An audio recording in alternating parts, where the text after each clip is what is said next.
Welcome to the Immunodeficiency Foundation online course for nurses on primary immunodeficiency disorders and immunoglobulin therapy. I am Dr. Mark Ballow. This section is on primary immunodeficiencies, combined T and B cell abnormalities. There's over 200 different genetic abnormalities associated with primary immunodeficiency disorders. This slide shows the inheritance patterns. The X-linked inheritance patterns are linked to the X chromosome. Autosomal recessive inheritance show two different patterns. In one pattern, the same mutation is located on each allele. This is called homozygous autosomal recessive inheritance. If the mutations are different on each allele, this is called a compound heterozygous autosomal recessive pattern. And of course, there's autosomal dominant disease. The relative distribution of the different immune deficiencies are shown on this pie chart. As you can see, more than 50% of the immune deficiencies are humoral or B cell abnormalities. About 25 to 35% are T cell or combined T and B cell abnormalities. About 25% are phagocytic abnormalities, and about 10% are complement deficiencies. We're going to address our attention to the adaptive immune system associated with abnormalities of the T cell and B cell immune systems. Just some general principles. The adaptive immune system is characterized by an educational process, which means that there is a delay in the onset in which these adaptive immune responses can respond to the foreign pathogens. It's also characterized by specificity and, very important, by memory. This slide shows some other basic principles that the cells of the adaptive immune system recognizes microorganisms such as bacteria, foreign cells such as tumor cells, or foreign proteins such as those produced by different pathogens, bacteria, viruses, fungi, etc. It primarily involves two major types of cells, the T lymphocyte and the B cell. Much of the adaptive immune system is mediated by products that are secreted by these lymphocytes called cytokines. The humoral immune system is mediated by antibodies produced by B cells and plasma cells. The cellular immune system is mediated by T cells and their soluble products called cytokines. And there's cooperation between the T cells and B cells. They work in concert together. So let's talk about the first group of immune deficiencies, those that are associated with a combined T and B cell abnormality, as shown on this slide: severe combined immunodeficiency disease, DiGeorge Anomaly, Wiskott-Aldrich syndrome, and Ataxia Telangiectasia. Some of the basic principles or characteristics of T cell immune deficiencies are shown here. The onset is frequently early in life, around 4 to 5 months of age. There's recurrent infections with bacteria, viruses, and fungi. There's opportunistic infections such as pneumocystis, and often there's failure to thrive, which means that in these entities it's often fatal in childhood. These are the groups of immune deficiencies that have problems or issues with live viral vaccines such as BCG, which we don't use in this country, but elsewhere in the world. But also other live viral vaccines that we have used in this country in the past, such as live polio vaccine, which we don't use anymore, or other live viral vaccines. These are the patients that are susceptible to graft versus host disease upon transfusion of blood products. Even plasma, which contains some viable lymphocytes, may be enough to lead to graft versus host disease in those patients with severe combined immunodeficiency disease. And of course, if they live long enough, such as patients with Wiskott-Aldrich syndrome or Ataxia Telangiectasia, there's an increased incidence of malignancy. This slide, which has been adapted from Dr. Buckley, shows the distribution of the genetic abnormalities or gene mutations of patients with severe combined immunodeficiency disease. We have now encountered and identified over 13 genes that are associated with this particular phenotype. This accounts for more than 95% of the patients with severe combined immunodeficiency disease. More than 50% of the gene abnormalities associated with severe combined immunodeficiency disease is associated with one of the cytokine receptor components called the common gamma chain. The therapy of severe combined immunodeficiency disease is shown on this slide. The best approach, of course, is bone marrow transplantation. And if there's a HLA-MLC match, which occurs in about 25% of the occasions, the outcome is extremely good. We have come a long way with other types of bone marrow transplantation using haploidentical matches, in this case a parent, or matched unrelated, or even cord blood matched stem cell transplantation. Other approaches, depending on the type of severe combined immunodeficiency disease, is enzyme replacement therapy, such as what we do with adenosine deaminase deficiency. And a new area that's very exciting is gene therapy. As we determine or identify these different gene mutations that result in these different various primary immune deficiency disorders, hopefully in the future we'll be able to do gene therapy, gene reconstitution. Those studies are currently ongoing at NIH and various other institutions in the United States and worldwide in other countries. Let's look at one of the types of T-cell immune deficiencies, the DiGeorge Anomaly. This is not so much a rare disease in which we are called quite commonly for consultation to the premature newborn nursery. It is composed of a triad of congenital heart disease, such as tetralogy of Fallot, abnormalities of the parathyroid gland leading to hypocalcemia, and of course abnormalities of the thymus gland leading to immune deficiency. Luckily, the majority of these patients with DiGeorge Anomaly are a partial deficiency, in which there is enough thymic remnant present to give some T-cell immune function.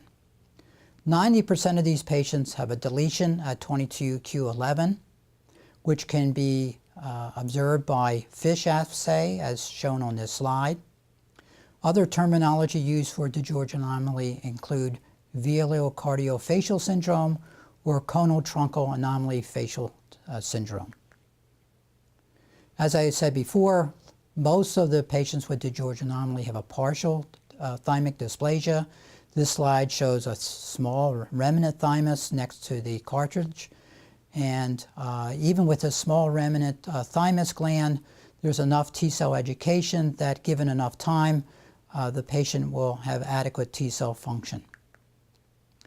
In the newborn period, it may be useful if you suspect that there may be DiGeorge syndrome because of the presence of congenital heart disease or the presence of hypocalcemia, is getting a chest X-ray to show the absence of the thymus gland, as this slide shows. This is a diagnosis that you can make at the bedside just by looking at the facial features because it involves the third and fourth brachial arches. These patients have frontal bossing, hypertelorism, low-set ears, mouth-shaped ears, a short philtrum between the upper lip that leads kind of a fish-shaped mouth, microagnathia, high arch palate. So all these changes in concert with the presence of hypocalcemia and congenital heart disease can easily lead to a bedside diagnosis of DiGeorge Anomaly. And then with confirming laboratory tests such as a FISH assay for chromosomal deletion and T-cell studies, one can easily make the diagnosis of DiGeorge Anomaly.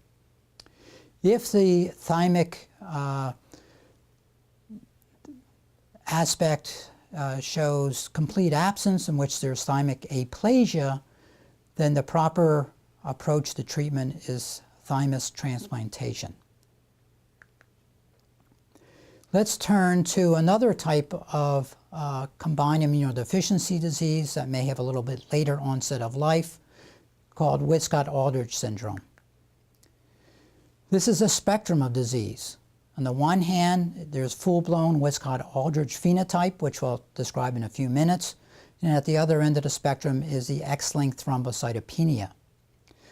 The gene mutation maps to the X chromosome at 11.22. Some of the clinical manifestations are shown on this slide. Shortly after birth, there's petechiae, bruises, and often bloody diarrhea. This is related to the thrombocytopenia, in which these patients have small platelets, not large platelets that you might see in patients with idiopathic thrombocytopenia that's on an autoimmune basis.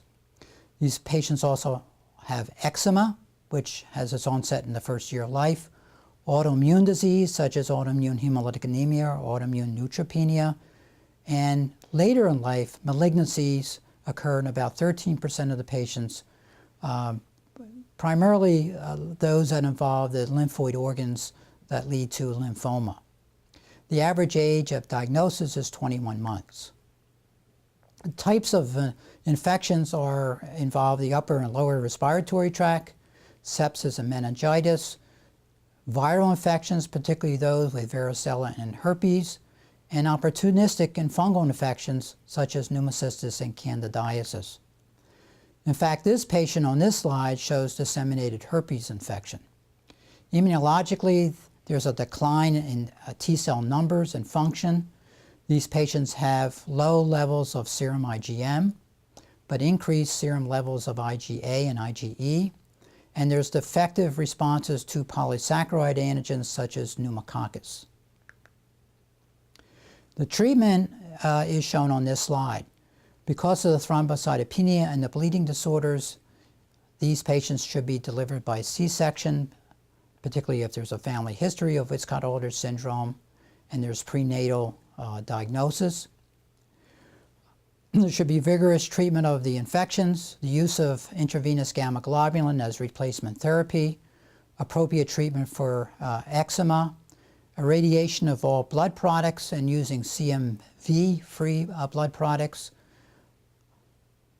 bone marrow transplantation, cord blood transplantation has become more popular treatment of choice in these patients with Wiskott-Aldrich syndrome, and with an emphasis on early diagnosis and early intervention. This slide shows another example of a combined T and B cell abnormality, Ataxia Telangiectasia, which is caused by the mutation in a very large gene, the Ataxia Telangiectasia mutated gene. The clinical manifestations include cerebellar ataxia with onset generally around 1 or 2 years of age, telangiectasia between 2 and 8 years of age, and you can see from this slide a good place to see the telangiectasia is in the bulbar conjunctiva and in the helix of the ear. Sinopulmonary tract infection started at age 3. There's a cancer predisposition, probably because of the radiosensitivity and the chromosomal instability that occurs with these patients. Immune deficiency includes low or absent IgA and IgE and a T-cell deficiency. Treatment again is supportive with replacement intravenous gamma globulin therapy because of the poor antibody production because of the deficiency in T-cell function. Let's turn our attention now to the B-cell immune abnormalities. The general characteristics of B-cell immune deficiency are shown on this slide. Onset of symptoms occur a little bit later in life than the T-cell immune deficiencies at 7 to 9 months of age because of the transplacental transfer of IgG immunoglobulins from the mother to the infant. These patients have recurrent infections with high-grade, virulent, often encapsulated bacteria such as pneumococcus, Haemophilus influenza, Morsani, catarrhalis, etc. Patients have chronic sinopulmonary tract infections, otitis media, meningitis, sepsis, abscess, osteomyelitis as examples. In general, these patients have few problems with fungal or viral infections except for patients with X-linked Agammaglobulinemia or Bruton's disease, in which they have an increased susceptibility to enteroviruses like echovirus and Coxsackie viruses, leading to meningoencephalitis. In contrast to the patients with T-cell immune deficiencies, Patients with B-cell or humoral B-cell antibody deficiencies do not have growth failure. They usually survive nicely into adulthood, particularly with replacement gamma globulin therapy. In general, their lymphoid tissues are palpable except for patients with X-linked Agammaglobulinemia or Bruton's disease, in which they have absence of lymphoid tissues, such as the absence of tonsils. There's an increased incidence of allergies and malignancies, and often, particularly those that have later onset of life, have gastrointestinal problems, often manifests itself by infection and malabsorption, and I'll get into more detail on that a little bit later. But first, let's look at the serum immunoglobulin and what some of the functions are of these serum immunoglobulins. As shown in this table, you'll notice that all the immunoglobulins, and by the way, there's 5 different isotypes: IgG, IgM, IgA, IgD, and IgE, and they have various functions. So for example, complement activation is best accomplished with IgG1 and IgG subclasses, as well as IgM. The placental transfer of immunoglobulin only occurs with IgG. The other immunoglobulin isotypes do not cross the placenta. And of course, IgE is the only immunoglobulin isotype that is able to bind to mast cells and basophils and activate those particular cell types. As I mentioned before, during the 3rd trimester of pregnancy, the IgG is transferred across the placenta to protect the baby during the first 7 to 9 months of age. Although there is a detectable level of IgM, usually the levels of IgA are low, and it's the last immunoglobulin isotype that reaches adult levels in a child. In measuring the serum immunoglobulin levels, you should remember that there is age-related differences. So one has to be very careful that the laboratory that's giving you the results also gives you the age reference values. These are usually given as 95% confidence limits intervals. And the total immunoglobulin levels are a balance between the production, consumption, and the loss of each of the individual immunoglobulin isotypes. Now, the specific antibody response is composed of 2 parts. The primary response, in which there is often a delay, as I mentioned before with the adaptive immune system, there is a delay. In this case, occurring somewhere between 10 and 12 days, in which first there's an IgM response, and then this is followed by an IgG response. And then if there's re-exposure to the specific pathogen, then there's a quicker onset of response, primarily of the IgG isotype, as you can see from this particular slide. And this occurs much more rapidly than the 10 or 12-day interval that occurs with the primary immune response. Now, we can evaluate the humoral or B-cell immune response by looking at a number of different parameters as shown on this slide.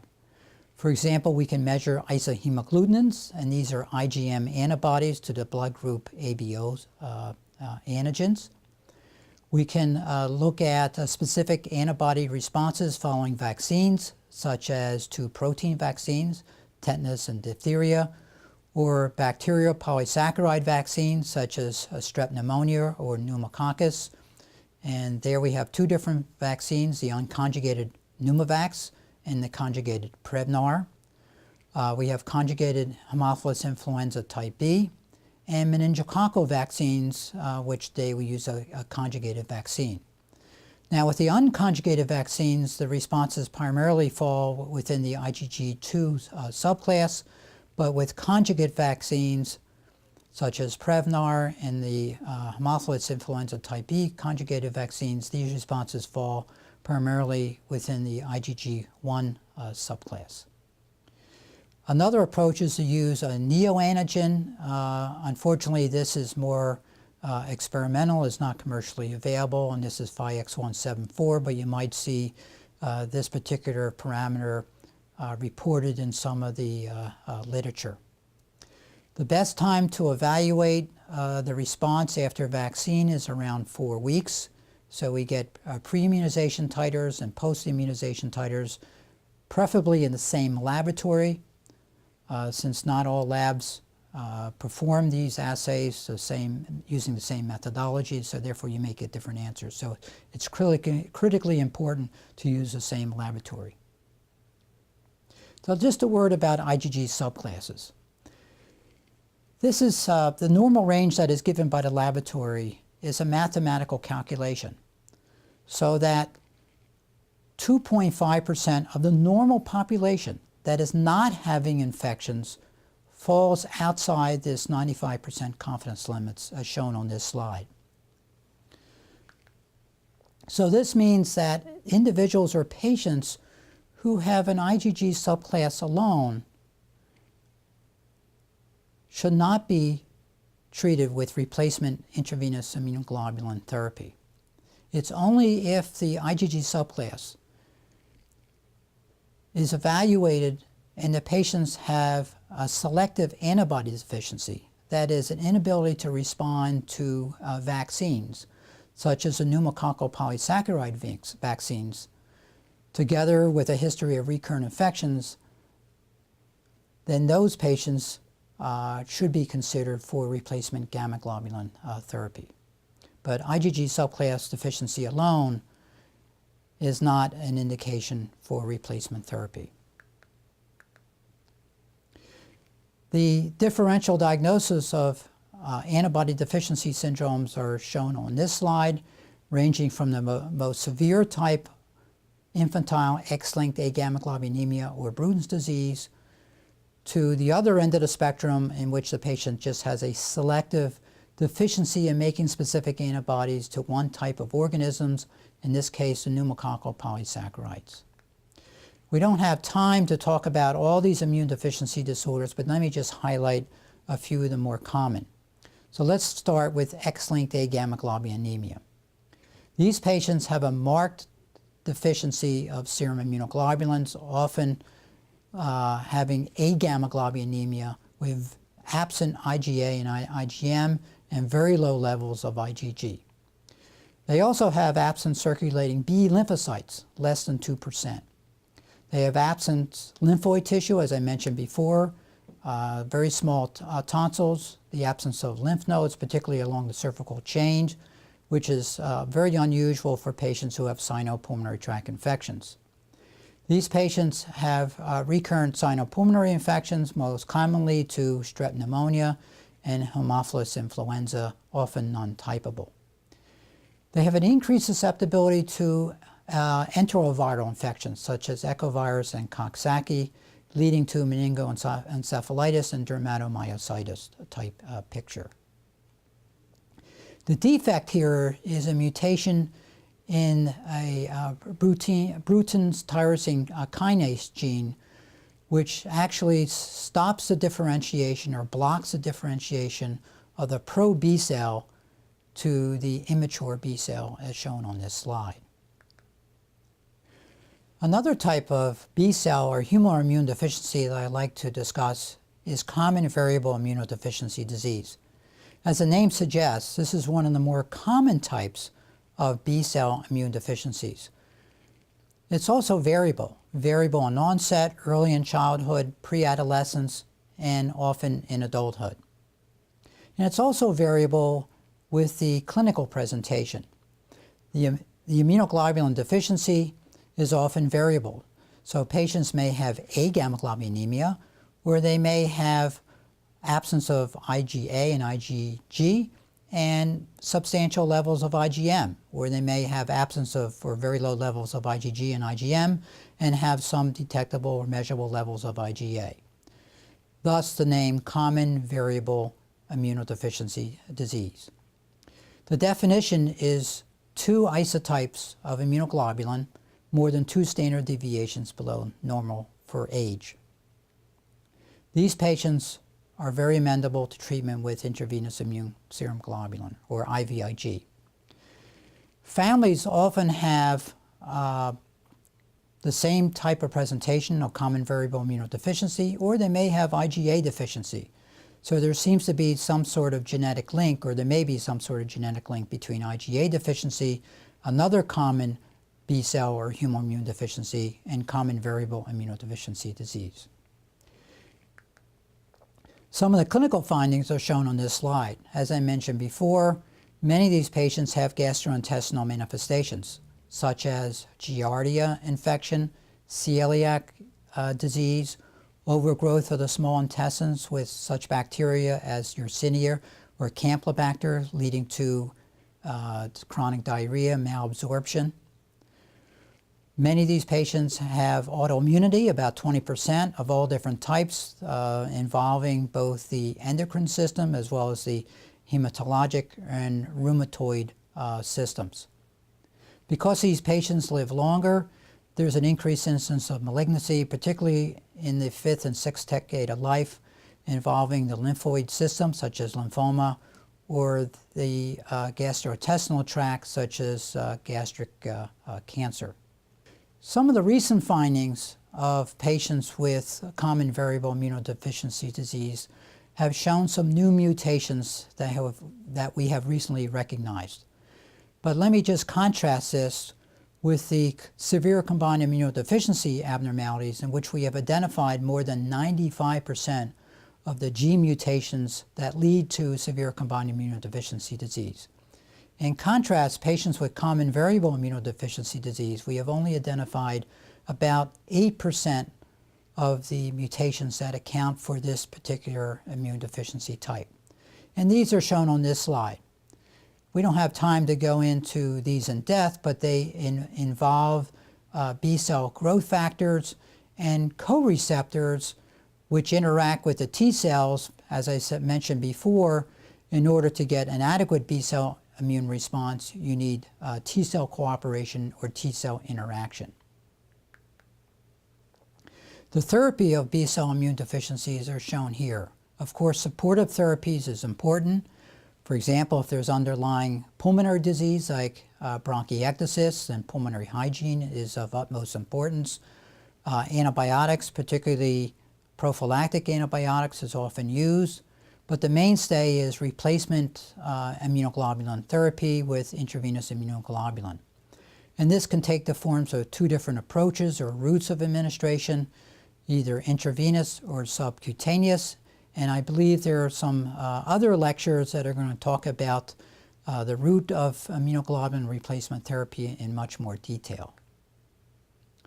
So let me end with this final slide, because the primary immune deficiency diseases offer us a special circumstance in which we can learn a lot about how the immune system protects us against our environment, protects us against pathogens.